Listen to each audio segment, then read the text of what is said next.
Hello, thank you for joining me for today's webinar with the World Avocado Congress. And my name is Patrick Cortes. I'm the Senior Director of Business Development at Mission Produce. We are the largest grower, packer, shipper of Hass avocados worldwide.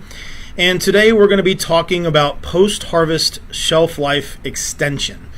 So I think when we talk about this subject, I think there are a handful of things for us to consider. And the couple of questions we want to answer first and foremost is why?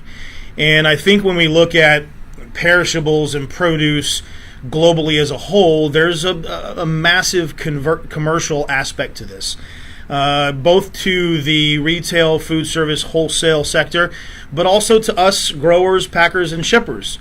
If we have the ability to extend the shelf life of our perishable commodities, and in this instance, obviously Hass avocados, that's of benefit to us. We can reach more markets, we can increase the consumption of the category, which in turn strengthens the commercial value of what we're selling, which means better returns to growers. So there's that aspect of why shelf life extension is very intriguing. It's also very intriguing to access new markets. We'll talk about that through the course of this presentation. We obviously are very passionate about Hass avocados since it's what we eat, sleep, and breathe. And the health benefits that we've seen come to the forefront over the last 5 years have led to growing consumption and a need and desire for us to want to try to reach as many parts of the globe as possible. And in some instances, supply chain in the normal conventions just doesn't allow it. And that's where shelf life extension really comes in. And then I think the bigger overarching piece of this, as we are a global community and year on year we start to see the globe shrink and we all become more interconnected, it's about food waste. Some of the numbers we're going to go through here in terms of the amount of food that gets thrown away on a yearly basis, honestly, it's just sickening. So if we in our small little space of Hass avocados can impact that, then that's the right thing to do. So we'll go through the course of all that. We'll also touch on some of the solutions that are out there. I think one of the challenges we've seen with avocados as it relates to other commodities is just the challenge that our commodity brings, the Hass avocado, with the need to ripen. And as we all know, once it comes off the tree, that living organism is dying. No different than any other commodity, but we've seen more success, I would say, in some of the other commodities, the berry world, citrus, and those sorts of things. That being said, though, there are a lot of smart people, smarter than me, that are working on this solution or a solution to try to figure this out. So we'll also touch base on what's presently out there. And I think the one thing to remember as we go through this presentation, and we'll leave some time for questions at the end, is to remember that everything is still very developmental. There's a lot of space to engineer into R&D as it relates to post-harvest techniques and specifically shelf life extension. And I think when I look at how this can be applicable to Hass avocados, I think we're talking about marrying together a lot of different solutions to try to see what's best for our commodity. I don't think it's necessarily about one specific solution. I think it could be a suite of things that come together. So with that, let's dive into it and start with food waste by the numbers. As we talked about, the overarching amount of food that gets thrown away globally is crazy. 1.3 billion metric tons of food is wasted annually. 45% worldwide, nearly half of all fruits and vegetables are wasted. Think about that. Nearly half of everything that gets harvested gets thrown in the trash. 40 million tons of food waste go to landfills in the United States yearly, and of course that generates potent greenhouse gases and $55 billion annual cost of food waste at retail and in food service. Now, when you look at these numbers globally, it's easy to say, well, it makes sense because the supply chain, the cold chain in a lot of emerging countries and emerging parts of the world just isn't that great. So as a result, it does make sense that in a lot of parts of the world, there is a lot of food waste. Well, let's dive down into the United States, where we like to think the supply chain, the cold chain, transit, in-country logistics are all pretty good, right? We all like to feel that way. But $218 billion US is spent every year on growing, processing, transporting, and then disposing of food. 21% of all of the water consumed in the United States yearly, that's almost 1/4, is on food that never gets consumed. So I think it's real easy for us to sit here and say, oh, well, a lot of the far reaches of the globe are what's contributing a lot of this food waste. No, that's not the case. It's this way in Western Europe and in parts of Asia and in North America as well. So I think when you put that in perspective, it really does start to show you how big of a global problem this is, because these numbers, frankly, are sickening when it's all said and done. So now if we dive a little bit deeper and we look at where this all lives, retail, food service, and homes, they make up the majority of it. And clearly it's not surprising that homes are the number one proponent of this, right? We like to focus on retail and food service as sort of being the sectors we want to focus on globally to try to improve upon this. And we always look at dollars, right? If we can reduce throwaways for the retailer, that means more profit. Same thing with the food service. But at the end of the day, there's a big education piece that has to go on with homeowners and being able to properly store and handle and consume the food that they buy. And I think when we talk about shelf life extension solutions, that's where we can play a little bit of our part. Because at the end of the day, the education piece to the homeowner and the consumer at the house is going to be a big challenge. If we can give them a product that's going to last longer and give them more positive experiences with what they're looking to do, then I think that's really where we need to be focusing on, because I think the education piece is going to be an extreme challenge with what we're trying to deal with. So when we look at shrink by commodity, papayas make up 43% of it, pineapples 32%, and there are avocados. 19% of avocados account for retail shrink. And I think when we look at that number, there are a lot of reasons why. If you just go into any grocery store around the world or back of the house restaurant or wholesale market, I think we've all been in a situation where we've been appalled at the handling techniques. Take shelf life extension aside, there's a big portion of cold chain, of handling, of storage, of ripening, of all of these different facets of our commodity that just get mismanaged. So I think when we look at this picture as a whole and we talk about food waste, shelf life extension, while it's a big portion of it, and post-harvest techniques are a big portion of it, it's a small little piece of what the bigger picture is. That being said, we do have the ability to affect big numbers when it's all said and done, but put it in perspective. Avocados make up 19% of the shrink. Strawberries, only 14%. I say only, that's still a big number, but 5 points less than the avocado. And as a lot of us probably know out there, the berry world is a very highly perishable commodity. So I think we definitely need to work on finding a solution for avocados. I think when we talk about the need and the reasons for extending the shelf life of avocados, I think it also is about the supply chain. Look, controlled atmosphere in an ocean container, the cold chain, that's all well and good, but that only takes you so far. And I wanted to focus on Peru and Chile here as the export source and looking at some of the destinations. Mexico, by and large, the majority of their fruit going to the United States, not much of an issue. Same with going to Asia as well, and some of the other transits there. So when you look at Peru and Chile, you're talking 16 to 21 days to Europe, at least 3 weeks to the United States, pushing a month to Asia, and then 55 days plus to India. And so when we look at this, we say, well, why is it important? Why should we continue to try to develop these other regions? And I think us and Hass Avocados, we know that we want to continue to increase the consumption of the category as a whole. And I think we've all come to the conclusion that controlled atmosphere and some of the things that we're doing with ocean vessels can only get us so far. If we can find some solutions that can be applied post-harvest to Hass Avocados that can then open up those other markets, That's better for the category as a whole, right? One, we're exposing new markets to Hass avocados, which increases consumption, and then in turn gets back to the whole cycle of just being better for the category, better returns, better value, and just a better overall health of the commodity. And we all know it. Consumption in Europe, in some countries, is triple digits. Same with parts of Asia. India, the consumption's going crazy. Same with the United States and North America and Canada. And so I think we're seeing a need for Hass avocados to hit these new markets because there's the demand for it. And so we need to continue to push the envelope when it comes to that.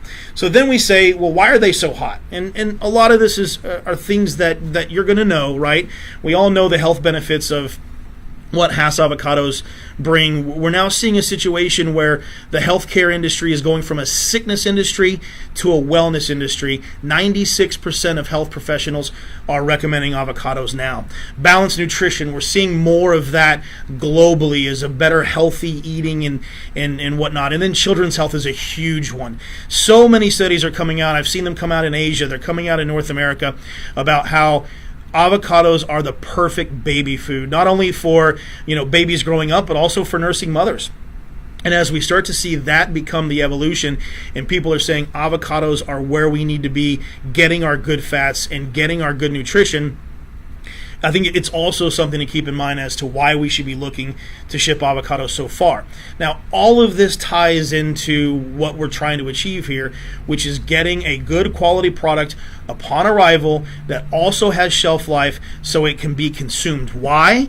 Because the whole goal with what we're trying to do is to create as many positive experiences for the consumer as possible. We've all been there. We've all bought produce, meat, chicken, something that we've taken home, had a negative experience with, and it turns you off to that product for some time. And the same holds true for avocados. So again, I think it's critical for us to stay laser focused on the idea that we want to create as many positive experiences for the consumer because we create those repeat purchases. And post-harvest solutions increase the likelihood of that positive experience and repeat purchases, right? If you cut open the avocado and it eats like butter, then you're going to go back and want to buy more. So when we look at potential solutions that we see on the market, there are a lot of them. I want to actually jump down to the fourth one, refrigeration, cold supply chain.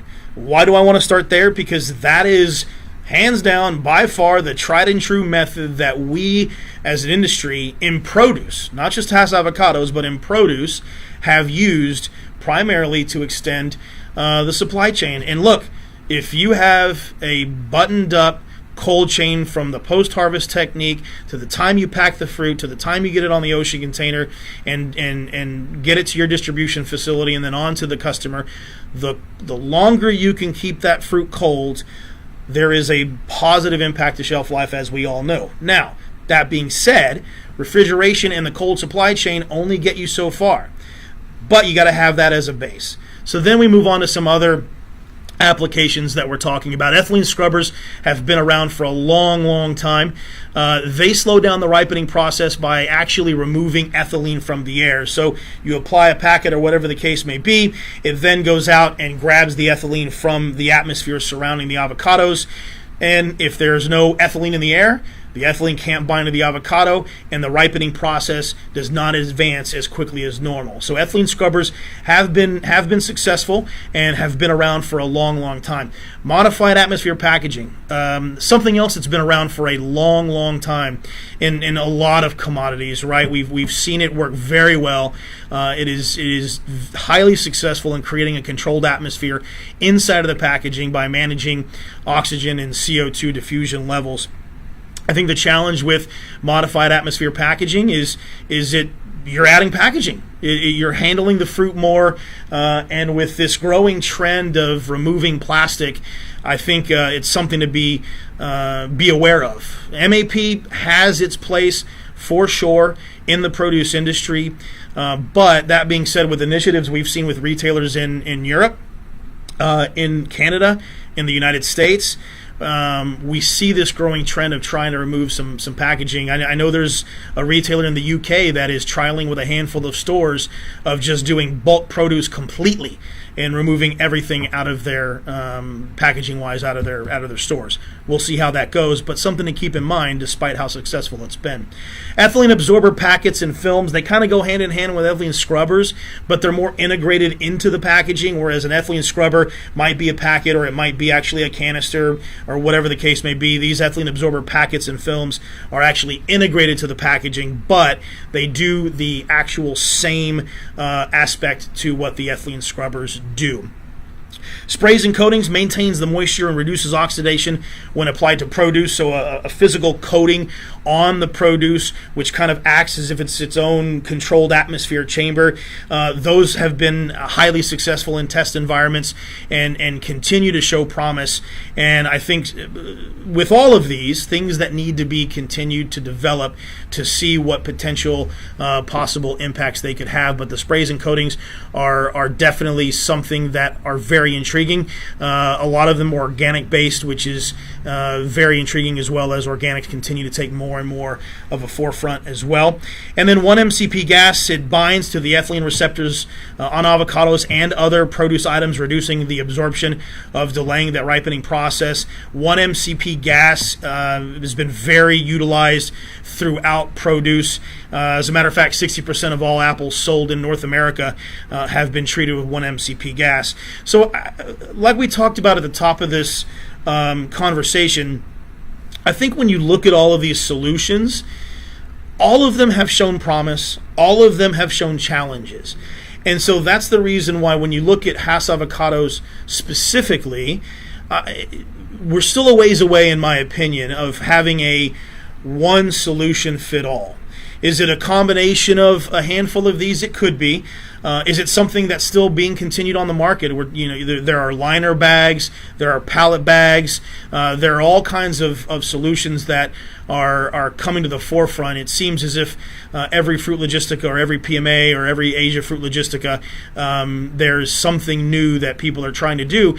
And I think what's encouraging is it's showing that there is a need, there is a gap, there's an opportunity here in this space, and it is imperative and very, very important that we work to find a solution.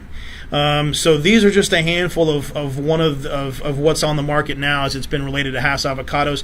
And as I mentioned, they've all had a varied level of success. Talking a little bit more about 1-MCP, what's interesting about that is it's an ethylene inhibitor. It binds to the ethylene receptor in the plant, blocking its effects. And it has shown the ability to really delay the ripening process. I mean, it makes sense, right? If ethylene can't bind to the Hass avocado, then obviously the respiration in the avocado will not ripen as quickly as it normally would at traditional ambient temperature. Typically used in enclosed indoor sites such as coolers, truck trailers, greenhouses, storage facilities, shipping containers. There have been a multitude of applications out there, and there are a multitude of applications as it relates to Hass avocados as well. One of the ways that we've started to use Avolast, or 1-MCP, is in a time-release sachet, which releases 1-MCP gas over the course of 10 days. And with that, you're sort of getting a consistent, constant treatment of the avocado, so it allows for a little bit of that longer transit time, and we continue to sort of see some testing and see some positive effects as it relates to the extension of shelf life. The nice thing about this, as well as ethylene scrubbers and all of them, as well, is that they've all been deemed food safe, right? We don't have to worry about that. The majority of them are all chemically inert. We talked about the washes and sprays. Those, by and large, are all organic. So I think the other positive aspect as we go through this is that we're not seeing, we're doing it the right way. All of these solutions are making sure they're doing it environmentally well, and also, food safe for the consumer. As we all know, that is a tried and true challenge. When you look at the 1-MCP gas treated over 10 days, you do start to see the delay in ripening. This is fruit that was treated and held at ambient. 5 days at ambient, you see that it's a little bit firmer than the control on the right. You see a little bit of the degradation of the fruit on the right.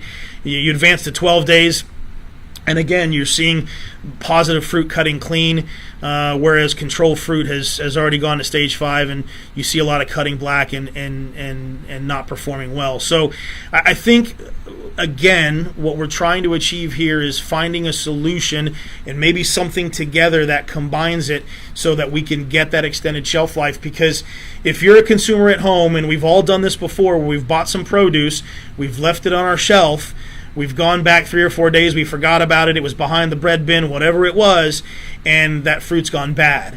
So the idea is, if we can find a good, consistent solution that when the consumer takes the avocado home, they leave it on their window or on their kitchen shelf, they forget about it, they come back to it 3 days later, they cut it open, and if it's been treated and it cuts open like the fruit on the left versus the fruit on the right, it goes back to what we talked about at the top of the conversation of creating more positive experiences with avocados as a whole, which is the whole idea. Because if you're not a heavy avocado user and you're not really tied to the avocado, and you cut it open and it looks like the fruit on the right, you're going to be turned off by that. And that's what we're trying to avoid, and that's what we're trying to achieve in sort of reaching some of these longer transit time areas. So when we look at what we've seen with some 1-MCP firmer throughout the study, there's less defects on the interior of the fruit, and you're talking about extending shelf life potentially of 2 to 3 days of ripe avocados. So I want to go back to these solutions here. When we talk about the extension of shelf life, if you see 2 or 3 days, we're not talking about anything. It doesn't have to magically increase the shelf life by 30 days. But if we can take a combination of these, or continue to tweak some of these solutions and extend the shelf life of a hard green avocado by 10, 14, 21 days, and then on the back half have a hangover effect where the fruit can last another 2 to 3 days at the ripe level, well, then we're doing something actionable. Why? Because if we can extend the shelf life for those 3 weeks, then we can reach a lot of those markets that we previously haven't been able to really successfully on a commercial level get to on a consistent basis. A lot of us here on this webinar have been there, right? Where you send a container from Peru or from Chile or from South Africa or from wherever it is, and you send it 3 weeks. It opens up at the port of destination, and you've got fruit that's basically stage 5, ready to eat, and if you don't consume the whole container that night, it's going to be thrown away. And so it's a combination of trying to combat that food waste, in addition to the idea of providing good commercial solutions for a lot of our exporters, growers out there who, frankly, need every container that they harvest to arrive in good condition. Because if it doesn't arrive in good condition, that's going to affect the returns to the farm, which clearly impacts the business, and then also creates challenges at the port of destination. So I think in conclusion and in summary here, to kind of hit on those points again, it's not just about the food waste, which clearly, let's not lose sight of that, because again, some of those numbers are extremely shocking and really sad when it's all said and done, and things that we need to affect and work on. But also too, commercially, it's where we need to be focusing our efforts. To try to continue to drive the category, to try to continue to get as far transits as possible, because at the end of the day, we continue to plant, the demand continues to increase, and so as a result, we want to continue to see the overall healthy growth of the Hass avocado. So with that, that is basically an overview of post-harvest shelf life extension. Again, this is the tip of the iceberg of where we are as an industry. There are still a lot of emerging solutions that are coming out there, and so as a result, we will continue to be on the forefront, and as we hear more, we'll pass it along. Thank you for taking the time to listen to this webinar. If you have any questions, please don't hesitate to reach out. But again, thank you for the time, and have a good rest of the day.